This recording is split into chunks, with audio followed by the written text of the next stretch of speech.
আমার আমার কেন এমন হচ্ছে।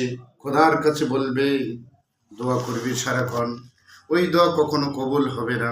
আলহামদুলিল্লাহ বলবে সব কিছু দোয়া যাবে খোদার আদালতে, কিন্তু ওই দোয়াগুলো ফিরে আসে আবার জমিনে পড়বে, কখনো এই দোয়া তোমার কাজে আসবে না।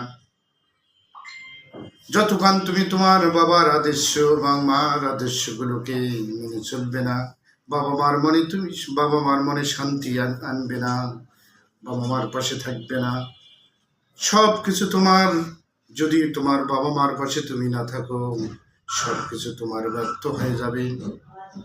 এই অর্থ সম্পদ যত আভিজাত্য আছে সব ওই আল্লাহ তাআলার। আল্লাহ তাআলা বলেন, তোমার বাবা মাকে তো পরস্পরকে সবাইকে ভালোবেসো, আদর্শ এবং নীতি নিয়ে চলো। আদর্শ এবং নীতি নিয়ে চললেই তোমাদের সব কিছু আমার কাছে তুমি চাবে। যখন